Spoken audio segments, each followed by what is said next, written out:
Hello, welcome to Drugs Unwrapped with me, Rob. Today I am joined by Sarah, who is our Gwent N-Gage service manager, and also Rin. So welcome both. Sarah, how are we? Are you okay? Yes, I'm good, thank you. Lovely to be back in Swansea again. I know, it's been a little bit of a while. We've done previous ones with yourself online, isn't it? So it's kind of like the second one you've done face-to-face? Yeah, back to having a camera and a microphone in my face again, which I feel really comfortable with. Yeah. So what's the news with you, Sam? Well, we are particularly busy in the service at the moment, which is why I'm enjoying a bit of a break and enjoying being down in Swansea for the day. But I guess a bit of news for us to share is that we've just been awarded the new contract for our young person service and our family service as well, which is really great.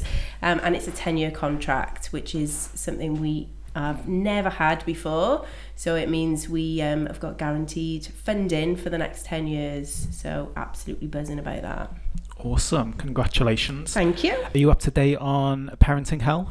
So I think I'm 2 episodes behind. Are you? I know, which is not like me because I normally listen to it religiously. But the reason I'm 2 episodes behind is because I've been hooked this week listening to the Britney Spears autobiography audiobook. Ah, okay. Which is actually really interesting. Yeah. And the reason I read it was because Josh Widdicombe said about it on his podcast, on the Parenting Podcast. So I was like, oh, I'm going to have a little listen to that. Yeah, I think her life seems quite interesting, It's really, isn't really, really interesting. Yeah, but I think I'm still in July.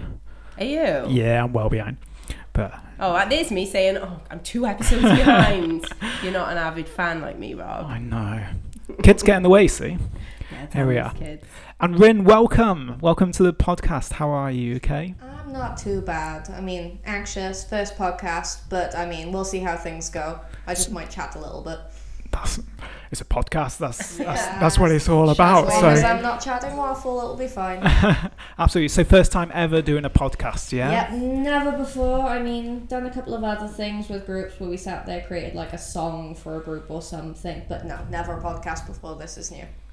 Awesome. Well, welcome. We'll go easy on you. Thank you. First time contributor. So we always go easy on the first timers, so to speak. So Rin, before we kind of get into the nitty gritty, as we would say, so if you were to explain yourself to other people in a couple of sentences, what would that be? Like, how would you describe yourself? Awkward, kind of off on one, consistently enjoying my own life. I mean, I do a little bit of my own artwork and I have a little bit of fun there, but I don't know, just a normal human being trying my best to like cope with the real world. Yeah. Can I just add as well there, because obviously the camera's not on Rin. Rin's always got the maddest colour hair. Oh yes, I have to dye my hair at least every other month, otherwise I feel like I'm not doing good for myself. So bright red at the moment, been blue, been green, been purple, been yellow. I don't know if it's a colour under the rainbow, I'm doing it. I love it. I'm always like, what colours hair is Rin going to bring to the table today? You didn't even know I dyed my hair this time, did you? I just like turned up with bright red hair and you're like, is that Rin? Yeah, that's me. So what's your natural hair colour then?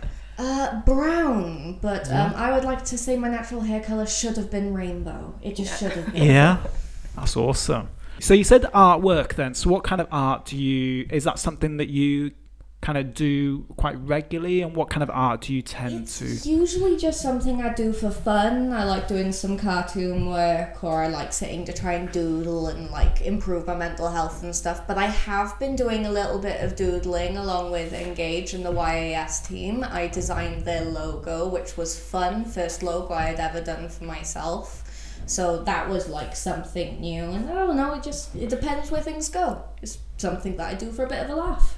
That was amazing as well, because when we first came together as the Youth Ambassador Service, we were talking about getting a logo designed, and we were thinking, we'll probably bring in like a graphic designer to design the logo. I didn't give you a chance for that, did I? Literally, Rim was like, well, I'll have a little play about with it, see what I can do.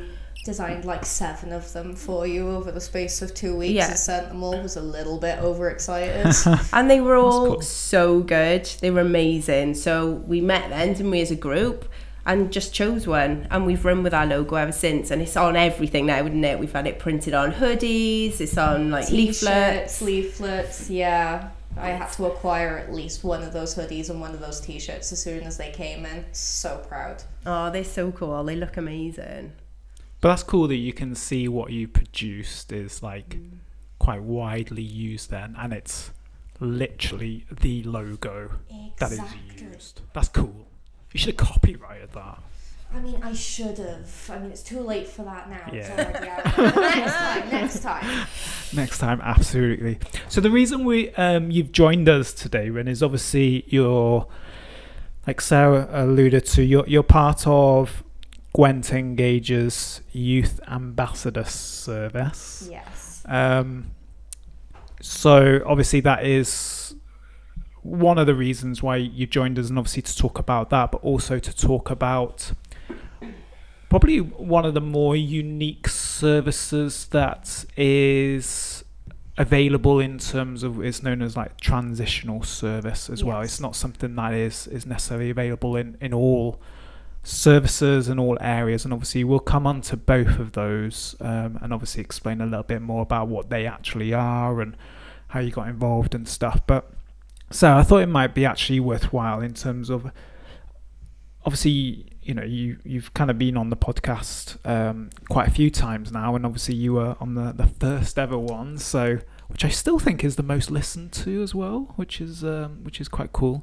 So, but yeah, I thought it might be worthwhile actually. Yeah, what is N-Gage? Because I don't think we've actually kind of said like you manage this service, but like just assume everyone knows what is it already is. What goes on? Like so what goes on like at the service? What do you provide? Because obviously it's a young person service, isn't it?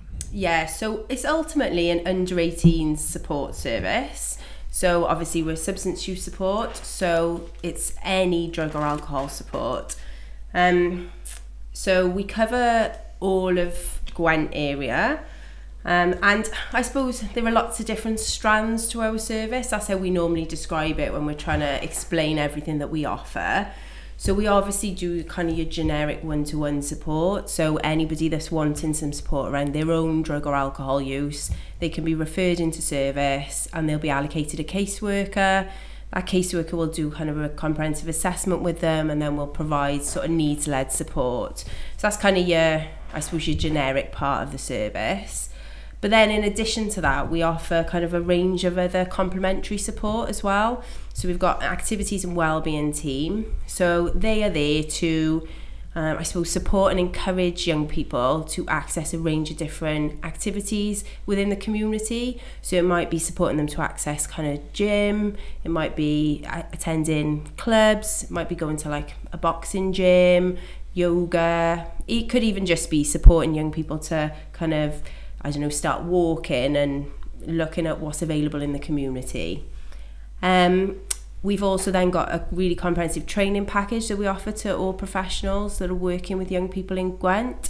So that started off just as like kind of your basic drug and alcohol training, and the training team have massively expanded that training package now, so they do a range of different courses now. So they do a session on paraphernalia, they do a session on specifically around harm reduction, they do social media. It's really, really comprehensive training package. And then I guess why it's really important to talk about this next strand is because this is the strand that you've been involved in, isn't it, Rin? Yeah. So a couple of years ago, we brought in what we call our transition service. So that works with young adults between the ages of sort of 18 and 20. We're quite flexible really with the upper age limit. It's sort of 21, 22-ish. And the reason we introduced that a few years ago was we were finding that we were working with young people up until the age of 18. We had a little bit of flexibility to continue working with them perhaps for a couple of months, but then after that there was the expectation that they would access adult substance use support service. And for some young adults that was absolutely perfect and that was what they needed, but for others we were finding actually it's a big jump to move from young person services to adult services. So we wanted to create kind of this sort of robust transitional support to either support young people into that new type of service or to work with them to point of closure so that they didn't need to access adult services. So we sort of started that a few years ago with the support of our commissioners. We were really lucky because they were really open to that. We worked really closely with the adult services in Gwent, which are GDAS, and yeah, it's just been really, really well received. We've worked with loads of young adults that have been able to complete their treatment with us or have then successfully gone on to access adult support service. And I think it's just really important because it allows us to bridge the gap. So it's not too much of a stark difference from young persons to adult services, because they are very different. And can be, I could imagine it could be quite like a scary process as well, going from a young person, because I remember being a young person's worker myself, and yeah, it was definitely like very different, you know, compared to the adults. I don't know now really, but I'm going back like 10 years, but even it just must be quite a scary process, maybe quite a daunting process to make that leap. I said at the top it's a unique service in terms of transitional. Is it unique? Did you see other similar transitional services elsewhere that you base that kind of model on, or? Yeah, I think that some substance use services, their young person service goes up to a higher age limit. Oh, okay. And also lots of other non-substance use services go up to a higher age limit. So like youth service now will work to, some youth services will work to up to 25 as well. So it kind of aligns with that way of working as well.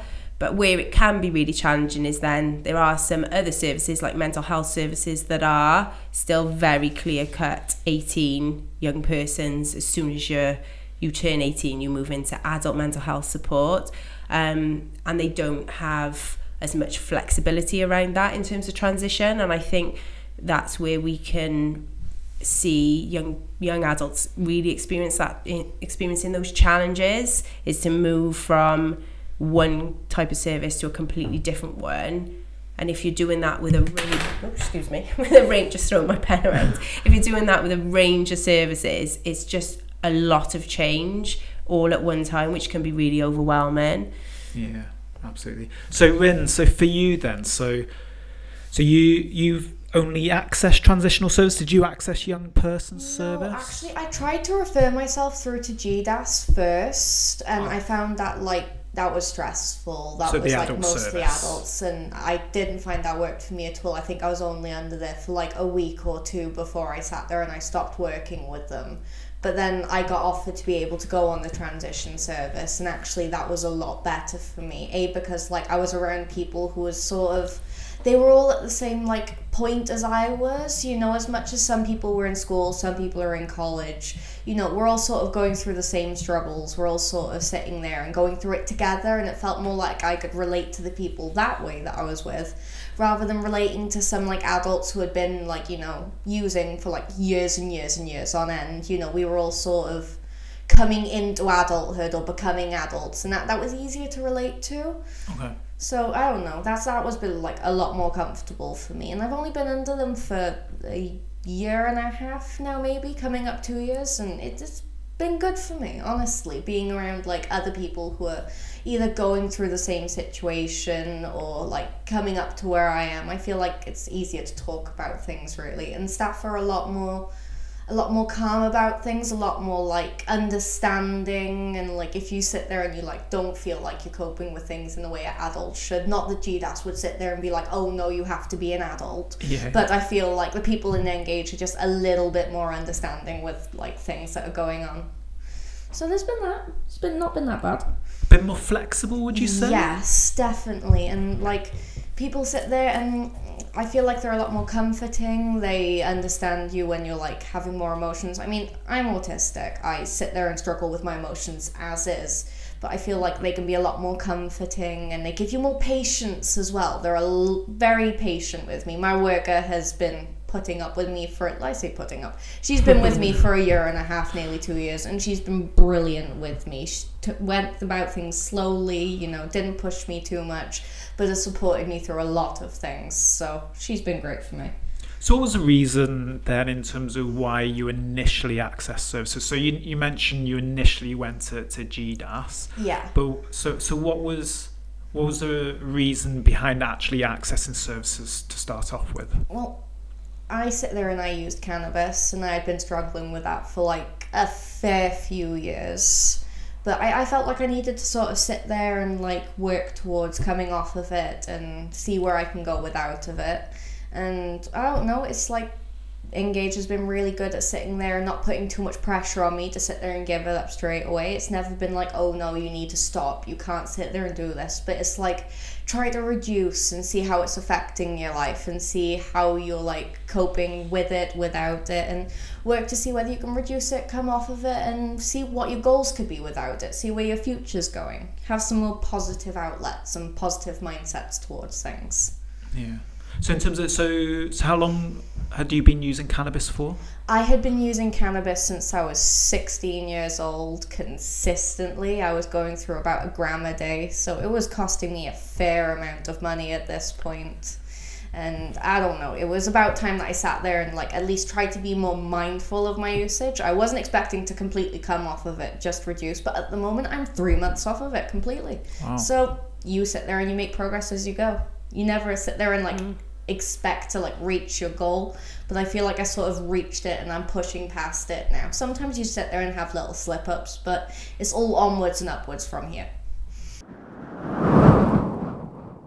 Yeah, I'm like, I don't know, I was sat there, I was using it around family. I was struggling to sit there and go to college with it. I was struggling to sit there and get up. I was spending maybe about £300 a month on it, you know. Okay. It wasn't easy. I mean, my priorities went out the window. My relationships were struggling. My relationships with people were struggling, and it made my anxiety so much worse. What were the benefits that you got from cannabis then? So what was the reasons for using it? It started off as just something that I thought would be fun. I mean, I thought I would sit there and like just try and be like all of the other kids. It gave me something that I felt like I was relating to others with, and then from that it sat there and it escalated to like from maybe just one a night where I'll just sit there and I would chill out, to where I was smoking it consistently throughout the day. And then I sat there, and then from where it was just consistently throughout the day, just grew and grew and grew. Some days I was sat there and I was smoking maybe £10 a day. Some days I was smoking up to like £30 a day, which wasn't great. So I don't know, from where it was something that was supposed to be fun, something that was supposed to like help me socialize, it suddenly became something that was controlling me. Okay. So it got to a point then when you kind of realized that you kind of thought something needs to change? Yeah, something had to change. I had to sit there and like, I was struggling to afford to like cope through day-to-day life. Like it was becoming, do I sit there and want food, or do I sit there and want cannabis? So it came to a point where it was like, okay, this needs to stop. My friends and family were like worrying about me. My partner was really worrying about me because they don't smoke or drink or anything. So they were looking at me going down this rabbit hole. But I don't know, it was something that I felt I needed to change for me, because I didn't want to be doing this for like the rest of my life. It was like, stop now before it sits there and escalates too far. I think that's quite like, I would say that's a massive attribute that you must have then in order to kind of recognize that and actually, you know, you're undertaking behavior they've been doing on a daily basis for a number of years, then to then actually going on and wanting and making those changes. That's quite a positive kind of attribute that you have, I would say. Well, I guess it stems from seeing some of my family members sit there and smoke to the point where it was the only thing that they were doing every day, and I was seeing how like they weren't really getting to have much of a life. They were just sitting and smoking and not doing a lot. So I sat there and I was like, I don't want to end up like those members of my family. I actually want to make something of my life. So it's either I sit there and I work on this now whilst I'm young enough to figure out what I'm doing, or maybe fall down that road and end up like them. Okay. What was it like then in terms of accessing services for that first time? You hear and talking to other people obviously that have accessed services many kind of say that making that first step is sometimes the hardest, and obviously it can be quite an anxiety-inducing kind of process, making that first step through the door. What was it like? Well, it was definitely something that was making me nervous. I wasn't even sure whether I really wanted to sit there and work on it, or whether I was just like trying to make myself into a better person. But it wasn't that bad, you know. You sit there, you make the first call, you get to speak to someone who like doesn't put too much pressure on you. They ask a few questions, so that made it less scary. I thought it was going to be this big thing. Oh no, you're joining in and like someone's going to sit there and ask you your whole life story and you have to open up about everything. It was quite a peaceful conversation. They just ask a couple of questions. They keep it very small and slow, and that made it less terrifying. All of the big, oh no, they're going to sit there and ask me the ins and outs of my life, that wasn't there. You just sort of sit there, you talked about like what your issues was, and you worked on it from there. So once you got over that sort of fear of things, you realize it's not that terrifying. They're just there to help you. Yeah. And like you mentioned at the top, credit then in terms of from a service perspective, is it that they kind of made you feel kind of quite comfortable in terms of when you eventually accessed N-Gage, was it? Well, once I got into there and I started talking to people, the first few sessions was always going to be nervous. You're worried, like, are they judging you? No, they're not. Are they sitting there and like trying to figure out your whole life? Yet again, not really. It was easier to have a conversation with them the first couple of times, so I treated like a lot of the first like conversations with them just as normal conversations. Opened up about how I was feeling, what I was doing, trying to be as honest as possible. And even if I wasn't being 100% honest the first couple of times, it still felt beneficial to be able to sit there and go, hey, I'm struggling, I know I'm still not okay with these things, but you know, I feel like I'm doing okay, I feel like I'm getting it under control, because you're getting that sort of mindset in that like you need to sit there and start focusing on yourself and focusing on your health. So the first couple of times, no, it wasn't like, oh my god, I'm doing absolutely great, I haven't smoked. It was more, okay, well, I'm still struggling with this, but at least I'm trying. And they were so understanding with me for that. They just wanted to know that I was okay. There was no pressure to sit there and like fix things straight away. It was just, how are you doing? How are you feeling about things? What do you think you can do to help yourself at the moment? And why are you doing this to yourself? So it was a nice, friendly conversation. So in terms of like when you access services then, like, I guess two-part really to this. One, and obviously you've alluded to things already, so you know, feel free to add to anything that you've already said, but one, what kind of worked for you? But on the flip side, was there anything whilst you have been accessing support that actually just hasn't worked for you, if there is anything? Well, I found it easier to do sort of, I've had a lot of one-to-one work with my N-Gage support. Like, I've sat there and had a lot of conversations just with her. We would go out, we would talk about things. So I wasn't so much in my house.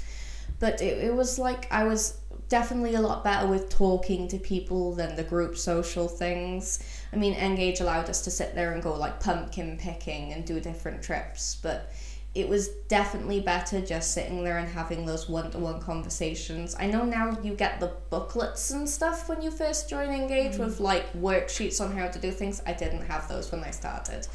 But it was just nice to sit there and like have visualizations of how much I was doing. Like they were doing like a smoking tracker where you sit there, you write how often you smoked, what you were doing, how that made you feel. That helped a little bit.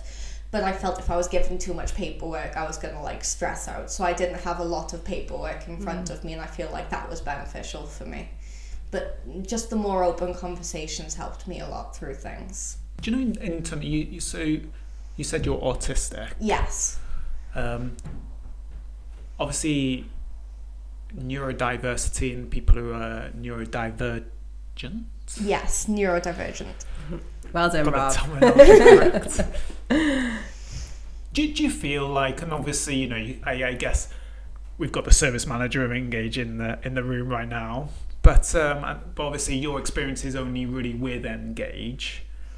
So the question I was going to ask is, do you think services ultimately are set up to support people who are neurodivergent, but I guess, yeah, from your perspective, you can only really talk about N-Gage. Did you feel that support in terms of in line with that was there? Would you it's feel getting there. Yeah. I mean, it's a very new thing for a lot of services, you know. They're sitting there and they're trying their best to support people who are neurodivergent, whether that's autism, ADHD, anything. They're trying their best. But it's different for everyone. Like, just because one person copes with things in one way, it doesn't mean that one way is going to work for everyone. So I feel like in that way, services have to try their best to like be flexible, but keep their guidelines in place. So it's like, N-Gage has been very helpful with that. You know, they haven't been too strict on things. I'm not great with turning up on time, I guess, is a part of my autism. I'm terrible with timekeeping. Yeah. And they join try, the club. They try their best to sit there and be open about that. I mean, you still miss too many appointments and there's going to be issues, but they were very flexible about trying to help me get appointments at the times that work for me. And I don't know, I guess in other ways, if I did sit there and have issues with other things like getting out to appointments, turning up to the YAS group, they would have been very helpful with those things. And I guess it's dependent per person. They sit there and they try their best to make sure that everyone gets the opportunity to access the service the best that they can. Yeah. And I think that's what we have aimed to do with the transition service is, I think, you know, all credit to adult substance use services. They're working at much higher caseloads. They've, you know, much higher capacity within their services, so they don't have the opportunities to be as flexible and needs led. There has to be kind of more structure in terms of how they offer that support. So I think that part of our transition service is ensuring that we can still work with young adults in that really flexible needs led way, because we're in a position where we're able to, because we're not working to those huge caseloads, and we can sort of manage that better within the capacity that we've got. Yeah. Well, Sarah, in terms of like with services then, because I know you're kind of leading on in terms of traces, so like trauma-informed kind of practice. What does that look like then in terms of how services are making themselves more trauma-informed? And does that include around neurodiversity as well? So I think in terms of both of those elements, and actually anybody that we work with, I think is the key element is making sure we're meeting people where they're at. So it's about being really open and flexible and really very much around responding to individual needs, whether those needs be related to neurodiversity or whether they be related to trauma, or just like I said, absolutely anyone that we work with. It's about really forming that relationship from get-go and understanding what those needs are, and then us as a service meeting those needs as best we can. So that's being really adaptive in the way that we work, being really creative with the way that we work, asking, what do you want from us? What works best with you? How can we come to where you're at, rather than try and, I suppose, shoehorn somebody into a really structured way of working. And I think we've always worked that way as a service, but I think we're even more open to that now as we've learned more as we've gone through our service delivery. I've got a bit of a question. Yeah, good. Has there been like training for people to do to like inform people on like neurodivergency and like autism, ADHD, stuff like that, and how they struggle with? Is that something that's been going around? So that's a really good question, Rin, and that's something that we've been asking for a number of years, and training is really, really limited. It's really hard to find and it's really hard to access. We're just in the process at the moment, in partnership with GDAS, actually, with the adult service, of exploring a tool which is called, I think it's called something like a Do It Profiler, and all the staff working in young persons and adult services will be trained on how to use this profiler. So it's like it's like a tool, it's like a support tool. So there isn't anything formal that the team have done, but what we have encouraged is people to do quite a lot of their own like self-directed learning. So things like webinars, or do their own kind of research, their own reading, kind of looking for tools that are suggested as being appropriate. But yeah, it's been something that we've sort of canvassed for, is more formal training, because it's not great. There isn't a lot out there. And I think probably the reason for that is previously the sense has been that if you're working around neurodiverse needs, then you need to be a specialist to be able to do that. And actually we know now we're moving into that direction where actually everybody needs to have a really good understanding, and everybody needs to be able to respond to meet people where they're at. So does that answer your question? Yeah, that answers it fine. This sucks a little bit, but the training isn't out there. But it's nice to see that like people are sat there outwardly wanting to go and learn off of their own backs to try and help people out. Yeah, definitely. Yeah, you have like neurodiversity week and stuff like that, don't you? So I know, obviously, it's just a week in a year, you know, but and awareness raising is better, and I think there is a better understanding. Absolutely, it's just the formal training is limited. And I think as well, like you hear more well-known, famous celebrities that are neurodivergent as well, and I think it reduces that stigma as well. I think because same with substance use, you know, there's a huge amount of stigma there, and obviously if you're an individual who is affected by multiple things, then that stigma can be hugely increased as well. So I think awareness raising is huge. And obviously, you know, if you know that a certain celebrity, for example, is also, you know, got ADHD or is autistic as well, it kind of like, and you're kind of like, oh, what? Didn't expect that, you know. And we were talking about this in the car on the way down, weren't we? We were saying like there is a lot more conversation now, and I think that you're seeing a lot more adults looking at assessing, getting assessments done, and getting like a diagnosis later on in life, because there is more conversation and there is more of an openness around that. So that's a really positive thing, and hopefully that'll have a knock-on effect then to kind of how services are delivered.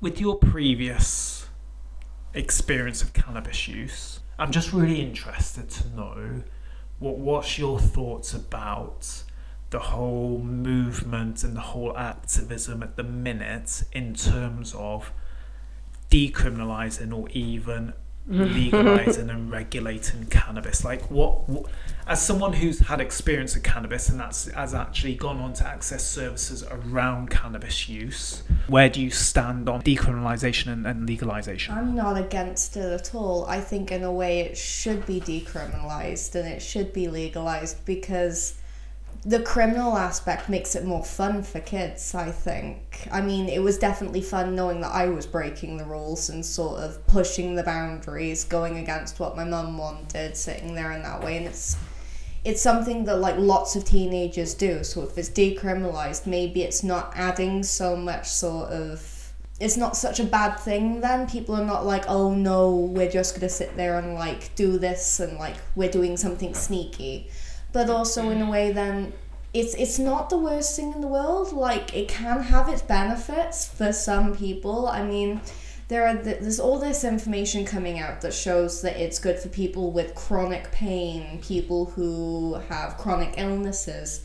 There's even some evidence to show that it helps people with autism, anxiety, epilepsy, but it should in that way be regulated. So if it's taken off of the streets then and it's put in shops, like in a way people are able to sit there and get it when they need it. Okay. But then also there's not the whole getting it pushed around the street corners and getting it sold to like people just for fun. Like people are able to access cannabis cards in that way and get it when they need it. But if it's decriminalised, now I mean as in decriminalised for people to smoke, I still think that dealers should get in trouble for it and it should be regulated in that way.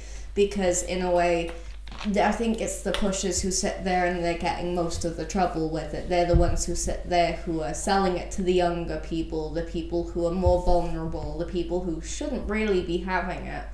Whereas then people who do need it aren't able to access it so much. Because say you're in chronic pain, you're not going to find someone who is in chronic pain going out of their way looking for hours and hours and hours to try and find a dealer. So in a way, yes, it should be legalized, but definitely regulated. I mean, I still wouldn't sit there and consume it whether it was legal or not, but that's my decision, and that should be a decision that people are able to make. But whilst they're informed about it, be informed about the risk, be informed about the benefits, make sure you know what you're doing, and make sure that there's like a medical professional who's able to sit there and like monitor it and keep you safe on it, make sure you're not abusing it, make sure it's doing the best for you. You mentioned you haven't used for 3 months now. 3 months. There was a little slip up where I sat there and had a couple of puffs and I was like actually devastated with myself. Okay. But mostly 3 months off of it, and I'm doing better for it. So what does that look like then in terms of when you say you're better for it? Like, what have been the positives since you've stopped using? Oh, the first couple of days were like terrible. The first week was terrible, but like I am beginning to realize I'm a lot better at like thinking about things, thinking clearly about things, prioritizing things throughout the day. I've got more money in my pocket, which is helpful for anyone. But I don't know, I guess I'm seeing things in more of a better light, and I'm not always looking for something to sit there and support myself through my emotions. Like, I used to use cannabis when I was sad, when I was happy, when I was excited, when I needed to calm down. And I'm getting a bit more emotional control and regulation in myself as well that way. So I guess for me, not being on the cannabis is like, it's helping me improve my outlook on things, not needing to sit there and medicate all of my feelings away. And I don't know, it's just been helpful coming off of it. I have a better look for my priorities in life. So like, before I was sat there, I wasn't even able to save £10 a week. Right now, I've managed to save a good quarter of my hopeful fund towards getting married. It's getting there. I can sit there and actually prioritize things for my future rather than just thinking what's happening tomorrow. When you say like the first few days were hard, like what was that?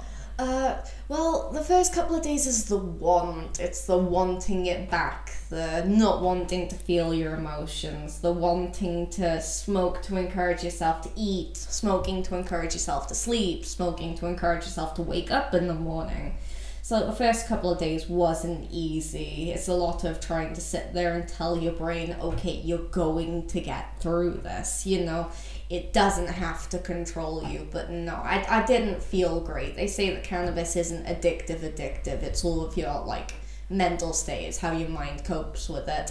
I'm still saying that I felt sick as hell for the first week. I don't know about other people, but I did not feel well.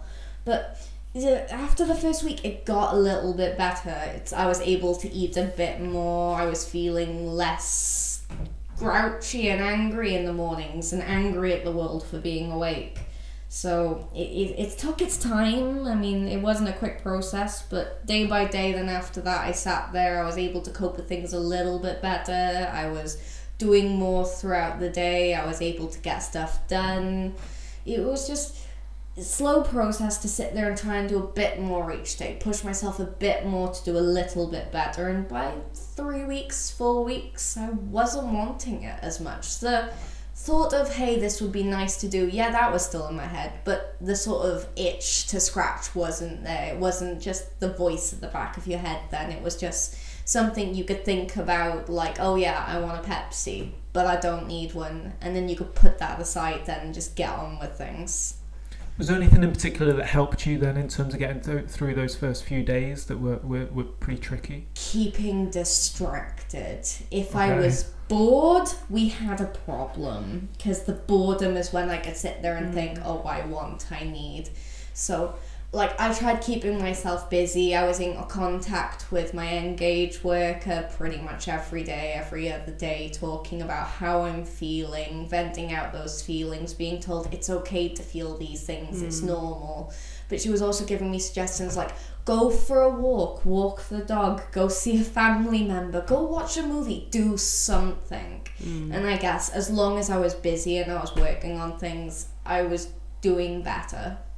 So in terms of, obviously you mentioned in terms of with the transitional service and ultimately kind of like how it worked for you, like generally then from your perspective, how important do you think a transitional service is? I think it's really important for it to be available for people. I mean, not everyone's ready to sit there and move on to like the adult services. Some people need to sit there and have something that's more catered around people who are not quite fully grown up yet. Some people who are a little bit more nervous or a little bit more reserved or just not quite hitting that mark yet. Because just because you're old enough to be an adult, it doesn't make you an adult.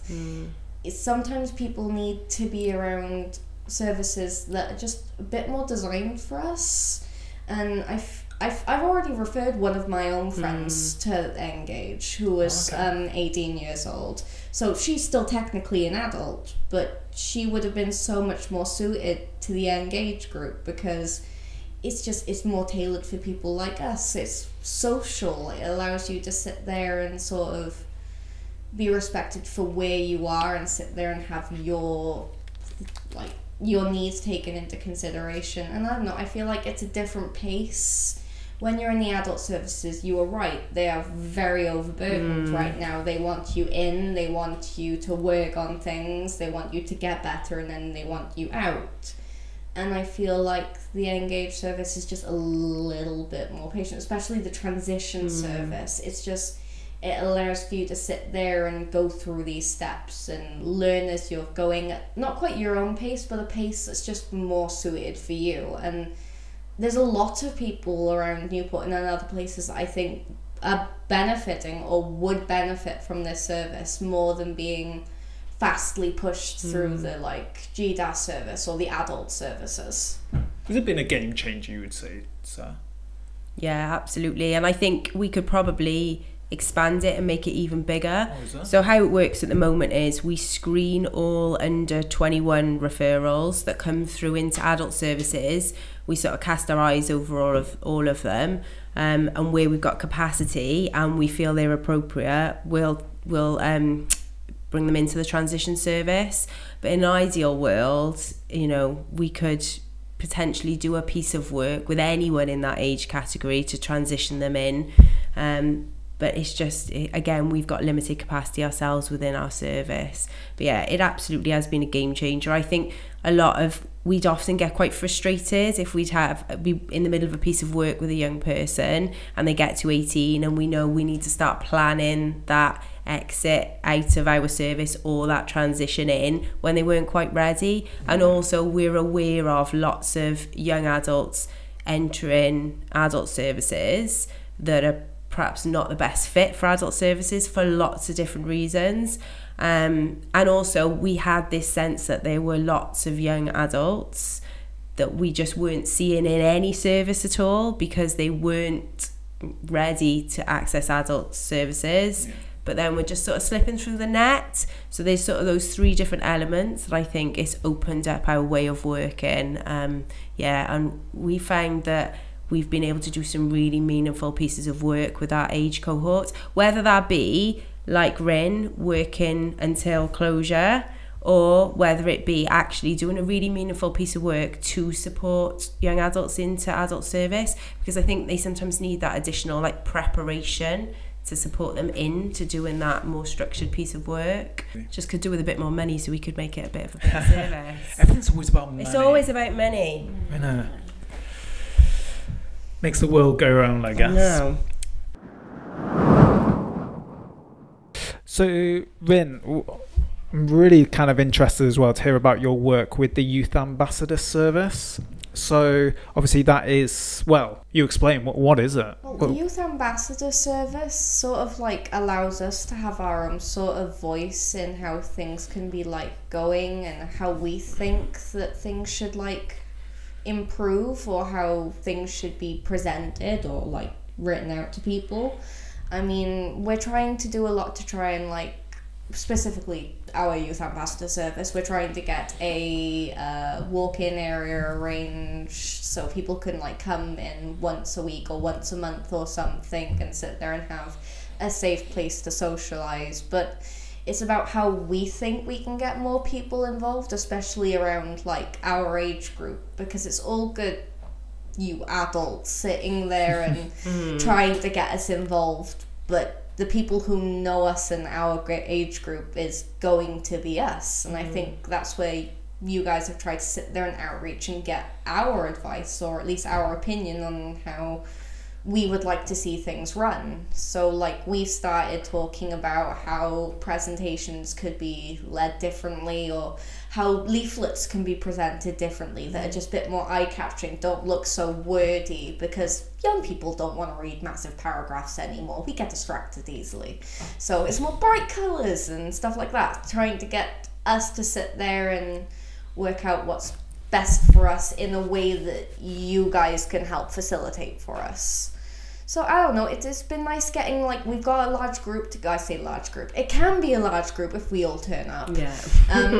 But we get a group together and we all get to sit there and say our piece, sit there and like have our opinions put together. Like we've just been working on a leaflet that sits there and advertises the Youth Ambassador Service, so I should be better at this right now.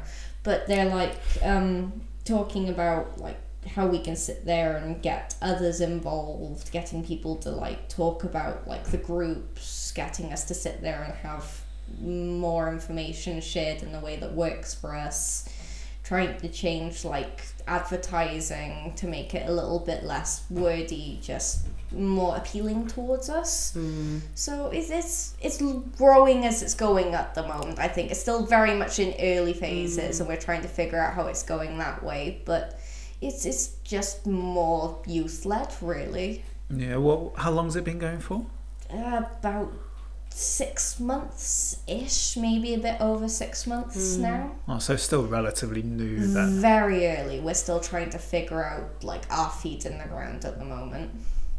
Have you been part of it since the start? Yes, I have been very excited to be a part of it. Yeah, that's cool. So what impacts that had on you then as an individual in terms of being involved in something like that? It's giving me something positive to work towards. Like, I guess it's another reason that I've stayed off the smoking. Like, I want to be sober to be a part of this and feel like a good influence and feel like I'm doing something. So it gives us something to work on and work towards and something to be proud of as a group. You know, we're all in it together. It gives us a like little sense of community.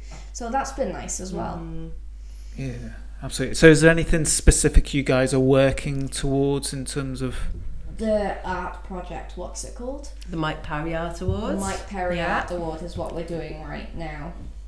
So this year's theme is solidarity. Yes. So can you give us a little insight in terms of what your piece is going to be? Well, what's it going to look like? Is it a drawing? Is it a photo? At the moment, it's a drawing. I'm not quite sure what it's going to evolve into. I mean, there's a lot of us working together on it. So right now it's on paper. At the end of next week, it could be a whole blown statue. But at the moment, it's sort of a representation of the world. We've drawn like a little planet. It's supposed to be Earth. It doesn't quite look like it at the moment, but it symbolises it. And we've got the peace symbol inside to show, like, you know, we're all trying to be peaceful and get along together. And we've got different shapes around the outside, like triangles and squares of all different colours to sort of show, like, a group together. Like, no one's the same, no one's, like, the same as each other, we're all different.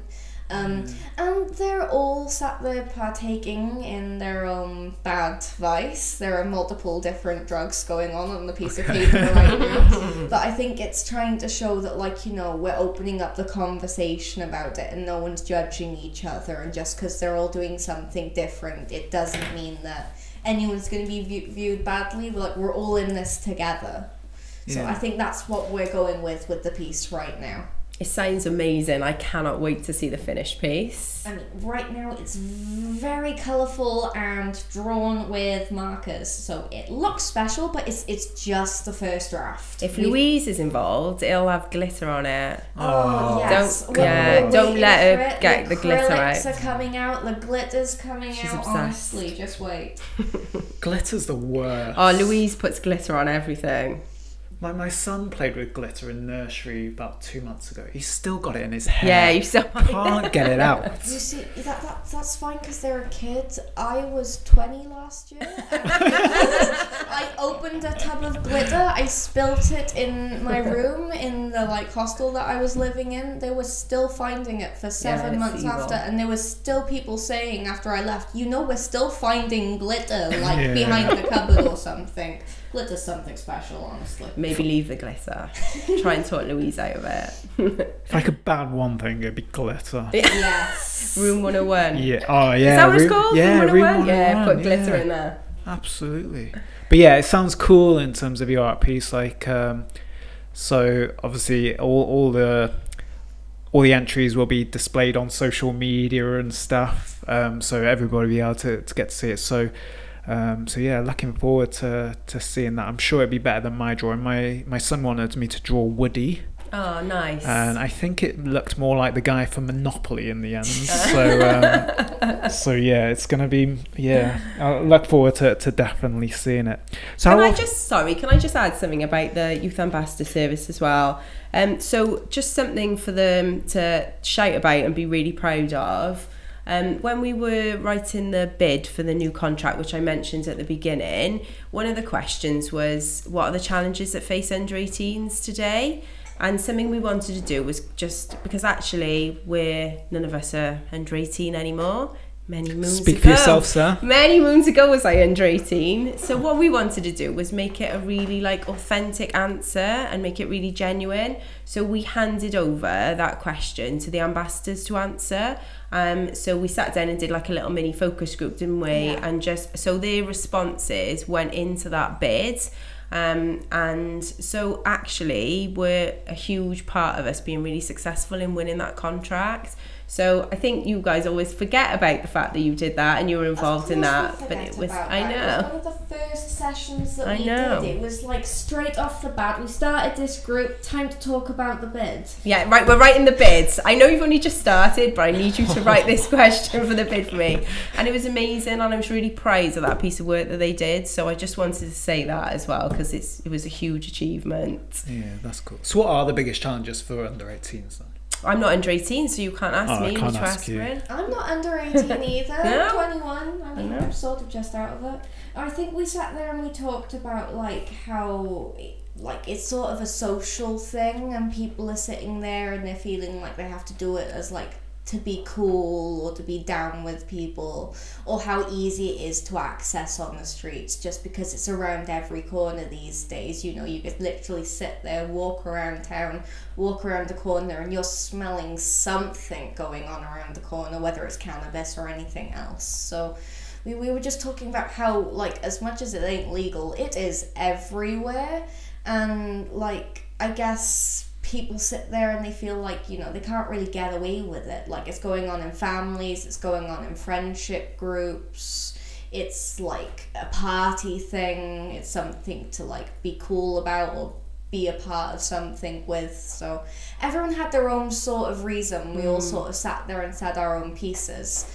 And I can't exactly remember what everyone said, but it was just very much how things are going on in the day-to-day and how you just can't really get away from it now, no matter how hard you try. Yeah, there was a lot around that. And I think another thing that kind of came out quite a lot, and we expanded it out as well and asked other under 18 groups as well.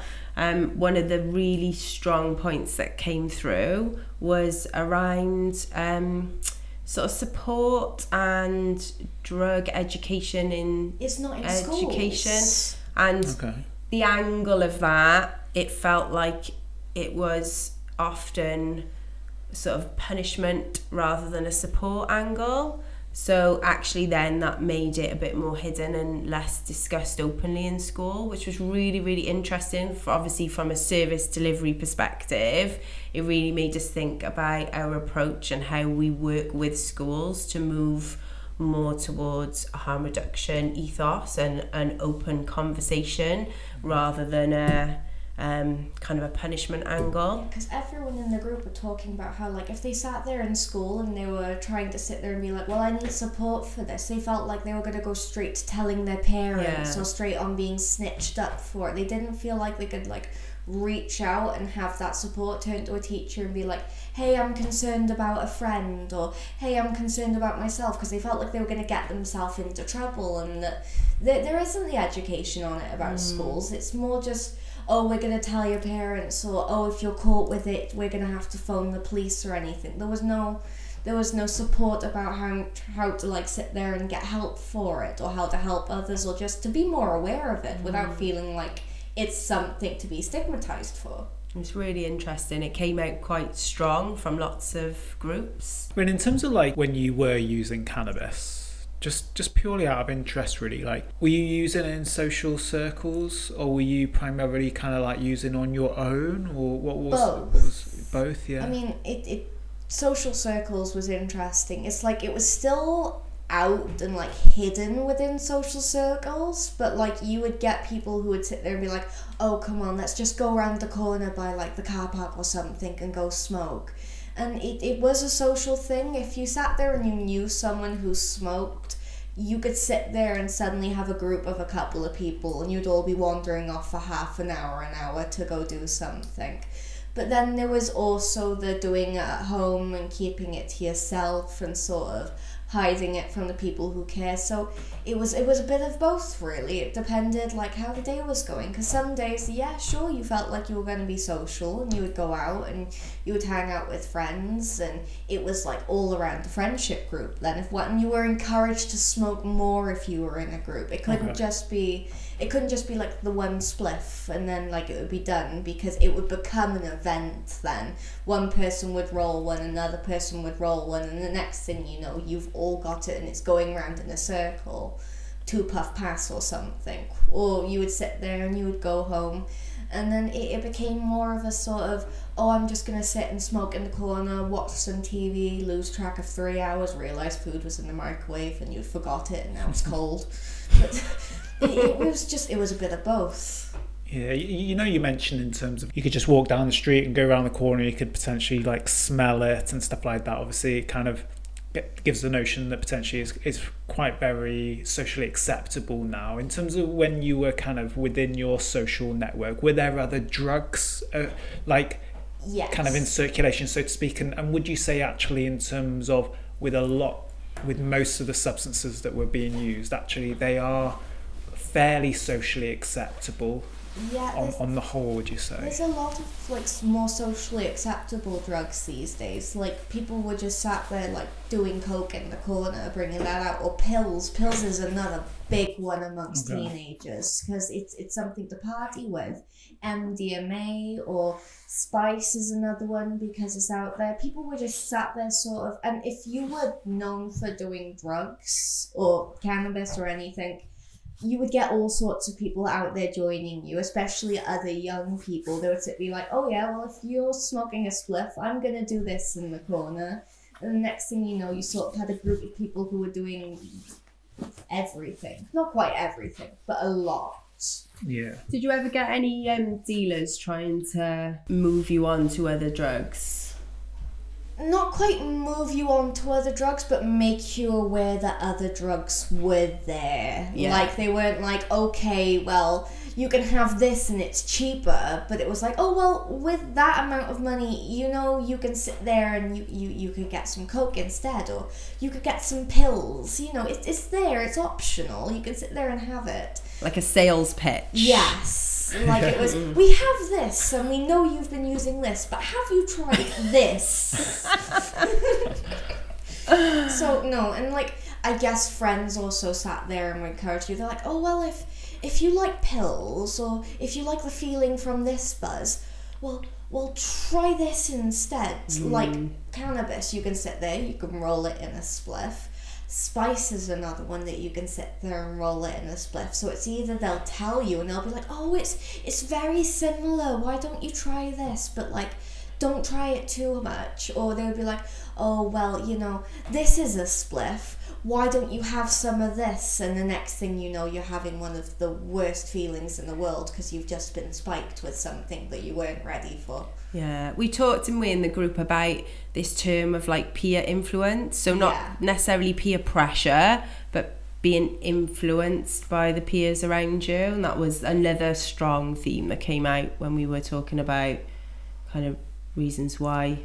Because it's not like people are like, oh, if you don't do this, you're not cool. Yeah. Oh, if you don't try like cocaine, you're like not really a part of the group. It's more now like, oh, well, you know, we're here to support you if you want to try this. You know, we're not going to leave you alone. We'll sit there and make sure that you're safe. And I guess in a way it's now a lot more friendly. People are just sitting there and they're being more friendly about it. They're being more supportive, I guess. But then you never really know if you're going to be safe. Whether that friend's just saying they're going to support you, or whether they're going to leave you to do it, and then the next thing you know, you're sat in the corner on your own. So Rin, then, so moving forward for you then, so what's the future look like for you as far as you can see into the future? Well, I've got some small goals going at the moment. I'm sitting there, and so the rest of the year I'm going to continue working with the transition team and N-Gage, and then hopefully after Christmas I shall stop working with my transition worker, and I'm looking to start volunteering with N-Gage. Cool. See, because I want to give a little bit back for how they've supported me. But I'm still going to be working with the YAS group, hopefully, if they'll keep me, because I love being a part of that group. Always. It's been great. And then I guess I'll see where that can go for now. It's small things in front of me that I know I can work on, and not too much pressure in that sense. But I do sit there and want to keep on working with this team because they've been great for me, and I do feel a little bit like I want to give back. Not that I need to, but it's something that I want to sit there and move forward with in the future. I reckon you'll be doing my job in a couple of years, Ren. I think. Oh, no, thank you. Future, yeah. No, thank you. I've seen you stressed. I've seen you running between the rooms. I don't want that. I would rather just be like, I would rather have my like transition worker's job. She seems a little bit more peaceful than you. You don't need to stop for more than 10 minutes at a time. Thank you very much. Yeah, actually, if I had my way, that's the job I would do. It would be lovely to go back to doing that. Is Sarah a little bit like a headless chicken sometimes? Yes. Like she said that she was going to be a part of the YAS group last week. She popped in for 2 seconds, stuck her head around the corner and was gone. No idea what mission she was on, but she was on a mission. That's just a typical service manager too. It is. Yeah, they pretend they're busy, like, and it's like, oh, I can only pop for 2 minutes. Just having a cup of coffee sneakily upstairs. Yeah, with my feet on the desk. Chilling out. Leaving it to Lou and everyone else. It's fine. Yeah, absolutely. Cool. Well, good luck with everything that you do. It sounds like you've made incredible steps already in terms of where you were from a few years ago to where you are now, and kind of prior to this recording, really speaking with Sarah a couple of times, over the last few weeks about you, and you were definitely kind of a shining light, really, in terms of from a services perspective, but also in terms of your involvement with the Youth Ambassador Service. So Rin, thank you very much for coming all the way down to Swansea. You actually saw it in good weather and not the usual rain that we have. But yeah, thank you very much, Sarah. Thank you to you too. And we will catch you all soon. Okay, bye-bye. Thanks, Rob. Bye. If you have been affected by any of the issues discussed in today's podcast, please reach out. Barod have a free and confidential live web chat service that is available 7 days a week on our website at barod.cymru, where you can chat to a trained support worker. Alternatively, you can contact Wales's National Drug and Alcohol Helpline, Dan 24/7, either by calling 0808 808 2234 or text Dan to 81066.